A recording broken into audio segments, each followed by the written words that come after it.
Hey everybody, it is Productive Mommy here, and I am so excited to be back on with you another Monday. I'm trying to do these every Monday, so do come back. Um, and um, yeah, I've been something I've been thinking about all week that I wanted to talk to you about. But first, I wanted to do my declarations right there. And so my declarations for today are: I envision a better future for my children and my grandchildren. I have agency, and healing is my superpower. So I'm really excited about those declarations today. I encourage you, if you don't do them, do start, even if it's not every day. I'm telling you, it has been such a blessing for me. And I got the idea from the book Finding Divine Flow by Camille Daly. So check that out if you get a chance to. Um, also, so what I want to talk about today is parenting through trauma or with trauma. I'm just kind of recently coming to understand kind of what trauma is. I know what it is when it comes like a car accident or something like that. I experienced one, well, my whole family did about 5 years ago. And, you know, when you have a car accident that there's kind of a process, right? You're going to go see a doctor. You might even go to the emergency room that day.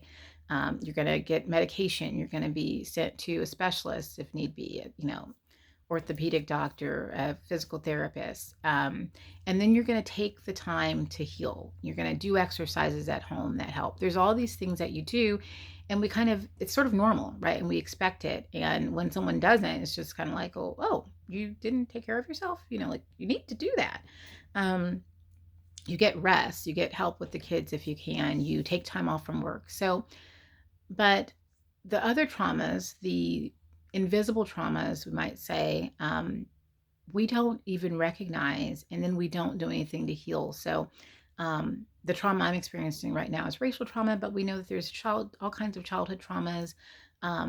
There's assault, there's abuses, there's all kinds of traumas, and there is no sense of like, this is what you do. In fact, unfortunately, well meaning people might just say, like, oh, you just need to get over it, or it wasn't that bad, or you're still dealing with that, which makes things worse, right?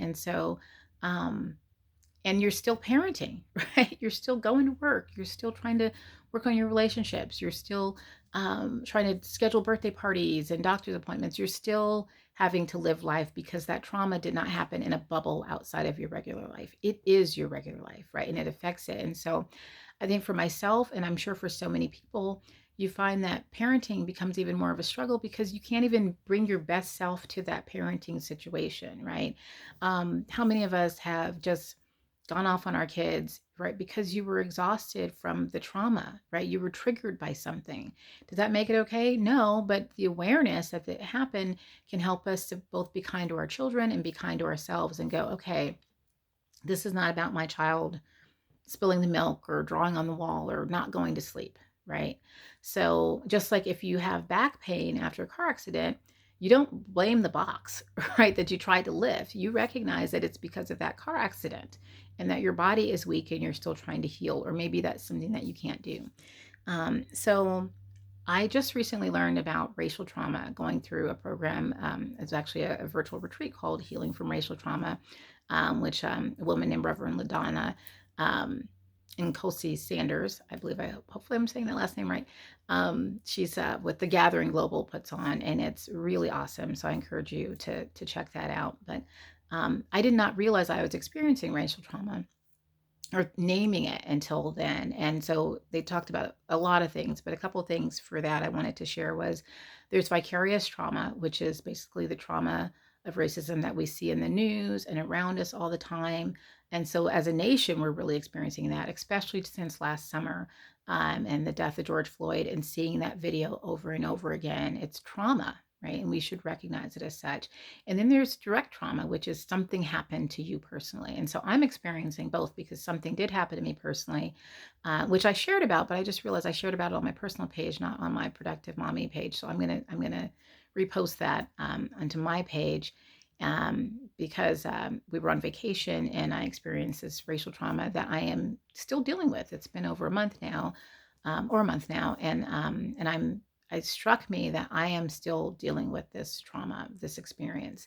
Um, So I still have to parent, right? I still have to show up with my kids. So I wanted to share with you what I've learned and what I'm trying to implement so that whatever your trauma is, might not be racial trauma, it might be something else. I think you can use this so that you can heal or start the healing process and then show up better for your kids and for your family. So this might be a little bit to get through. I have notes that and I'm going to just go through them here. So um, the first thing that I was told about is resting, and I'm actually not very good at resting. I believe the term is I'm a type A personality, and just from my own childhood, I just have a sense that I need to be working all the time, and so it is a struggle for me to rest. But I've been trying to prioritize that, especially now as I understand that that is a part of the recovery process. um, Recognizing that this is trauma, right? Like recognizing and naming the trauma. So I'm talking about racial trauma. You might talk about sexual trauma. You might talk about verbal trauma. Whatever the trauma is, name it. And when we name it, then we can start to heal. So it's really important for you to name it. And then I think also just recognizing that I deserve to heal, right? You deserve to heal from the trauma that you've experienced. Just like I deserve to heal from that car accident, you deserve to heal. You don't deserve to walk around wounded your whole life, right? And not having those wounds heal, right? That's what happens from a car accident or a leg break. You go through the process of having those wounds and those injuries heal. And so you deserve to have this trauma, this psychological trauma healed. um, Getting professional help. And I know there's some stigma around that, and there's also a financial cost oftentimes, but it's worth it to get professional help, and I am doing that myself. And if you talk to someone and you don't click with them and you don't like what they're saying, just like you shop around for a car or a new dress or something, shop around and get another counselor and try again. Don't give up, but get that professional help with someone that you click with. Put together a squad, or as one of the men said in our Healing Racial Trauma group, a Jedi Council. So, whatever works for you, you're getting together a group of people that you can trust, who understand who you can be yourself around, who you can call. So, they might not even be in town, but you can reach out to and get that support when you need it. Because, again, there are a lot of well meaning people, and sometimes not well meaning people, who will say, oh, just get over it. Oh, it's not a big deal. Um, and I know this doesn't sound polite, but screw them. Okay. We need to be surrounded by people who support us. Okay. Um, Make sure that you don't generalize the trauma. And I have heard this before in other situations, like we talk about generalizing anger. And that is where the one event that happened to you gets diffused from that specific person and that specific event to everyone. And that can easily happen when it comes to racial trauma because there is so much of it. There are lots of events taking place. Yet it is important um, to recognize, to keep in mind that that's that individual person, that's that individual event. I am going to choose to not generalize it to everyone. And I got to tell you, my dad and mom were fantastic about this when I was growing up. We, I think I shared this before, we lived in a not only just a small town, but a rural county where there were 8 Black people in the entire county, and we were a family of 6. And this is in the 80s, and we experienced very real directed racial trauma, right? Events directed at us. And my parents would just say, we're not going to choose to see every white person as bad. And you got to think, like, why wouldn't they? Right? Because we even had where um, someone tried to burn us out of our house, lit our property on fire. Other people said they knew who it was, but they weren't going to tell the police. So that right there would make you think, like, really? You're just gonna trust everybody? Not trust everybody, but believe the best in everyone. But my parents chose to do that, and I was better off for it. So I choose to do that today, and I want my children to be better off for it. So I'm not going to generalize every white person or every man when it comes to this trauma. But I am recognizing that it happens far too often. Um, and then talk about it, right? Journaling about it, audio journaling about it. Again, talking to your squad, crying. All of this releases that trauma out of your body, which helps you to be able to deal with it. And I think about it like a backpack, right? That keeps getting stuff stuffed into it. And when we don't talk about it, it just gets heavier and heavier. And then oftentimes we forget it's there. And then we're just like, gosh, I'm so weighed down and my back hurts. And what is going on? It's all that trauma that's stuffed in there. And that example is from a parenting. It's a parenting example about children who have all this stress during the day and it's like it's in a backpack and then they dump it out when they get into the house and you're just like, what is happening? Why is my child acting crazy? Well, that happens to us too as adults. And so let's recognize that that backpack is getting full and let's unpack it in a healthy way, and sharing appropriately, right? And so I'm sharing with you because it's appropriate with me. You share in a way that's appropriate with you. Looking for sacred spaces to meet. And so it might be, was on a poetry group, virtual poetry group on Friday. That was so awesome. And it was actually all Black women, and they were sharing these poems about the Black experience. And that just really blessed me, right? It was a sacred space. So what is a sacred space that you're in or that you can get into where you can be seen, heard, prayed for? And again, it can be part of that squad. It can be, just a group that you get into that where you feel replenished and heard and valued. And there's a lot more, but I'm going to just talk about one more thing, and I will definitely do another post about more of this. But it's really important to work on forgiveness, and that's, I think, the hardest part, and that's something I'm working on right now. And it takes trust in God, right? Because it's a command from God as Christians to forgive. Um, and it takes time. It might be easy for some people or for some situations, but not always.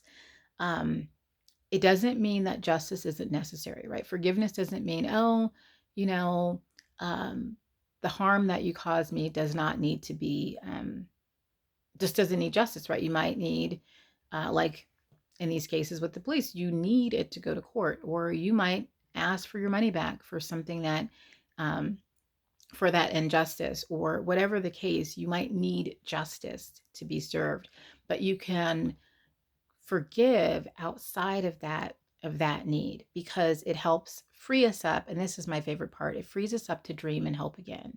And that is so important for us. And I'm just recently learning how important dreaming and hoping is. And that's why I said that I envision a better future for my children.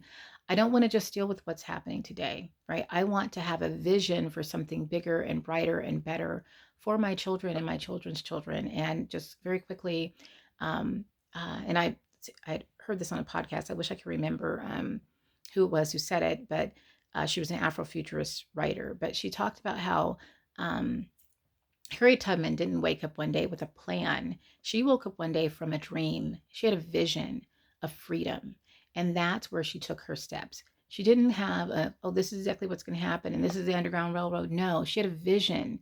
We were like 10 generations into slavery, and she had a vision that we could get out, that she could get people out. And that is so powerful. And then in my own personal life, my grandmother shared about how her father-in-law, my great grandfather, who was actually born into slavery, would tell her, this is before when she had her first few kids, that her kids would be going to school with white kids. And she said when he said that, it was like he could have said, your kids are going to land on the moon, right? That is how insanely far out that sounded. So this man, who of course was much older by this time, had a vision for a better future for his grandchildren, right? A future he didn't get to see. And when he told my grandmother, she didn't believe it. But there's something powerful about imagining and then speaking out that future. And I am just learning this, but this is what I am dedicated to doing now. I want to imagine and envision the future that I want for my children, and I'm going to speak it out.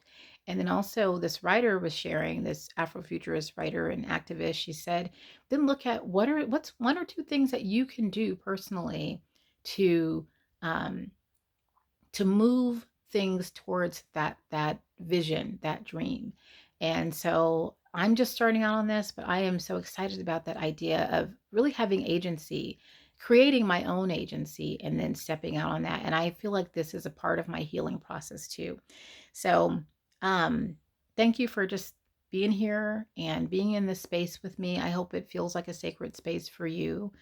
where you're seen and recognized and valued. And so just God bless you for that. And what I'd love for you to do is just tell me the things that you're doing to heal from the trauma, whatever it is, as you parent. Or if you've never heard of this before and this is the first time, share that too, right? I'd love for us to have a conversation and to support each other because parenting is hard. And I would have to assume that all of us are parenting with some kind of trauma. And we deserve to heal and we deserve to be supported. So that is it for today's Mom Monday. And pray that you have a great, great rest of the week. And I'll see you back here next Monday, hopefully sooner if I get a chance to post again. But take care of yourselves. Bye.